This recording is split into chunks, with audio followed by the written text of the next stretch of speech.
Fit10 Nation, it is day 5 of the challenge, day number 5 of the Fit10 challenge. And the bands have finally come in, and I wish I could give them to you during your next scan, but that's going to be 2.5 weeks away, so that's not reasonable.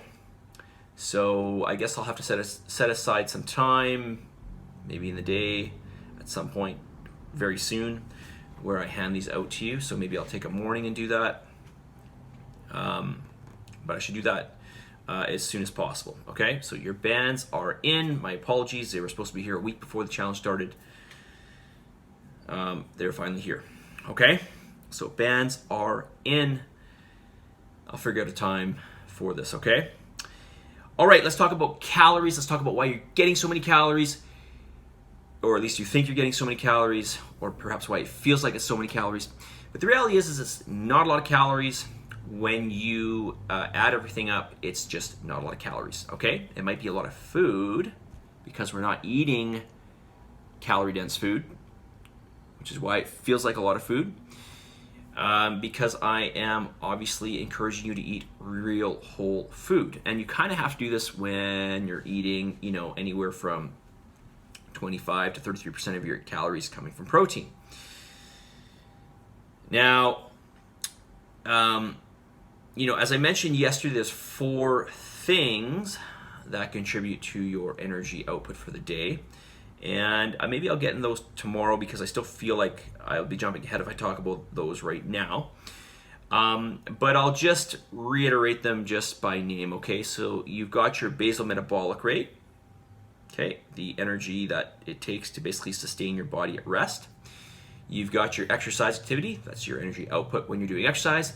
You've got your non-exercise activity thermogenesis. This is the energy that you expend just doing your daily tasks, like me right now, talking, moving my hands around. And finally, you have the thermic effect of food, which is the energy that it takes to digest and break down food. And not all food is the same, okay? So the amount of energy it takes to digest protein versus carbohydrates versus fat is different. All right, so all of those things add up to all of the energy that you expend through the day. But the majority of that comes from your basal metabolic rate. And as I mentioned yesterday, that number, at least your estimated basal metabolic rate, is actually on your scan. All right, so, okay. So why not just give you less calories? Why not? Well, I touched upon it yesterday. There's several reasons why I won't, okay? And now, obviously, if I gave you less calories, would you lose more weight? Would you? Yes, you would. Of course you would. So why don't I do that? Well, I could. But it would be like it would be like me, rubbing your back but stabbing at the same time. Because it's not, you might feel like that's the way you want to go in the beginning, but it's not a long-term solution. And it's not in your best interest. Okay? Now, this is the thing. People want results right now, and usually they want to do extreme things. And when it comes to diet, people just get emotional. They're just like, I'm going to do this, I'm going to do that, and I'm just going to get this weight off. But you are a reflection of what you do. So whatever you choose to do, you have to make sure that you can sustain that. Okay, so you cannot just go super low calories, lose weight, and then go back to calories and expect to expect to keep those losses. It doesn't work like that. Okay? In fact, you'll be in a worse position. Hence why I'm not giving you low calories. Okay? I'm giving you reasonable calories, because reasonable is the only thing you can be consistent with. You can't be consistent. You cannot be consistent over a long period of time with extremities. Okay? Now, the other reason which I mentioned yesterday is you are at risk of losing some of these tissues that we don't want to lose, right? Like, we don't want to lose those things. It's not in our interest. I know you might think, well, I don't care. I don't really want to be muscle bound. I'm not even talking about being muscle bound. I'm just talking about having these tissues like bone, like muscle mass, that allows us to have a good quality of life.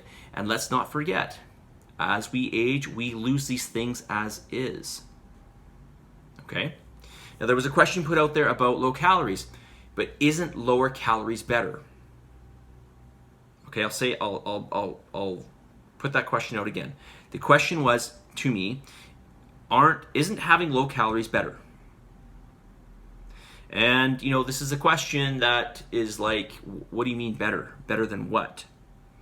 Okay, in my opinion, when it comes to body composition, and I say my opinion, but really this is you can't really argue this.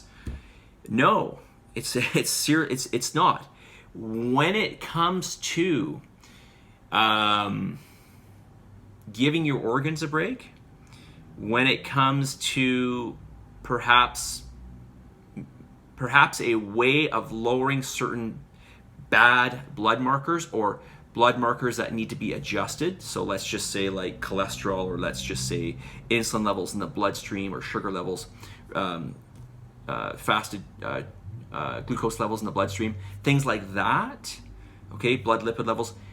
Yeah, fasting might have actually, maybe the quickest response in terms of changing those blood markers to a better value, for sure.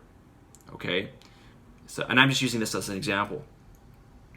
So you have to ask yourself, what are you trying to achieve? Okay, in this challenge, we are going for body composition. I realize that body composition isn't the end-all be-all, but it is something that people struggle with, and it's not something that people should struggle with because it's very easy to deal with. Okay, so long as you're methodical and aware of what you're doing. Okay. All right, I said a lot. It's 6:40, and I didn't really say.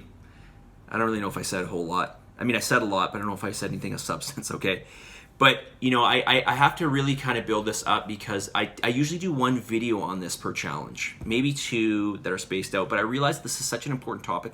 I've got to spread it out. Okay, so again, let's just recap here. So we want to maintain those tissues that we lose through time. We want to maintain those tissues that give us a good quality of life. We want to maintain those tissues that allow us to have an elevated metabolic rate, right?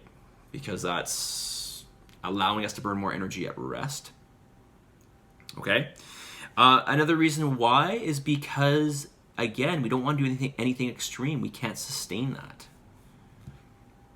Okay, and I'll just touch upon a fourth reason here, and there's many more that I have, by the way. This kind of goes back to what I said just before, my final point that I just mentioned. You don't want to, and this is arguably the most important point, you have to understand that when you reduce calories, you are reducing your metabolic rate. And I'm not just talking because you're eating less food. Okay, because eating more food will raise your metabolism. Eating less food will lower your metabolism, like right away, because it takes energy to digest the food. So I'm going to slow down my speaking here. To digest the food, it takes energy. So if you eat less, yeah, you're going to have a slower metabolism. It's obvious.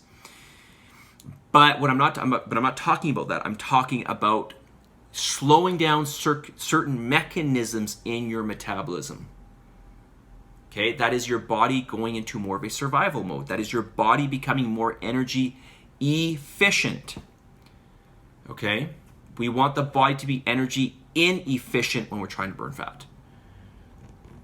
Okay, that's all I'm going to say for today on it. Okay, tomorrow I'm going to get into what's all wrapped up in your metabolism. All right, I hope this doesn't bore you, because I really hope you can appreciate this, because everything I'm saying here, as much as I love listening to myself talk, it's really, really important, okay? When it comes to body composition, when it comes to keeping fat off, this is so important. Trust me, you're talking to somebody who's thought about this for, honestly, I'm not exaggerating when I say this, probably 26 years, okay? And I've read books, and I've had different trainers, and I went to school, and I literally have read God knows how many articles, and I've talked to this with people, and I've thought about it, and I've thought about it, and I've thought about it, and I've thought about it, and I've worked with clients, and I've thought about it, and I've worked with clients, and I've thought about it.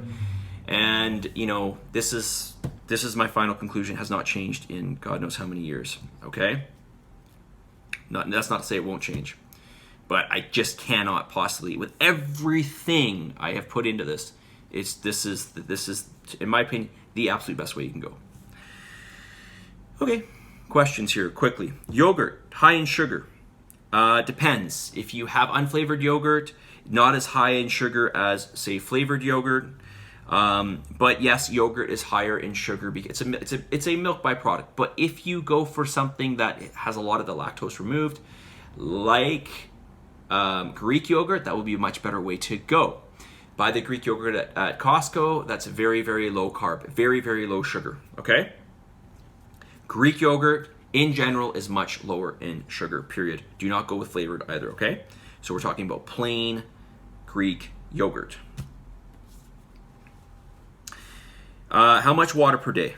Okay, this is what I recommend. 1 cup for every 10 pounds, okay? So for every 40 pounds, a liter, all right? So if you're 160 pounds, that's 4 liters.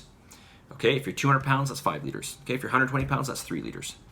Okay, that's what I suggest for water. Okay, that's all I'm gonna say. Message of the day. Extreme measures don't last. Extreme measures don't last. Being reasonable results in consistent and achievable outcomes, okay? So we want to think about long term, and in order for things to last long term, in order for us to be able to continue with things long term, they have to be reasonable and they have to be reasonable, obviously, okay? The only way that you can maintain what you're trying to achieve is to be consistent over time. This is not something you can do for a short period of time and then, you know, like I said, revert back to your old lifestyle. Doesn't work like that. It has to be lifestyle based, okay? So extreme measures don't last, okay? Being reasonable results in consistent and achievable outcomes. That's my message to you. Positive energy, positive vibes, believe in yourself, and give some gratitude. You will feel that much better mentally, especially if you're down in the dumps. Submit and commit to this challenge. Everything in that, make sure you read your manual, okay?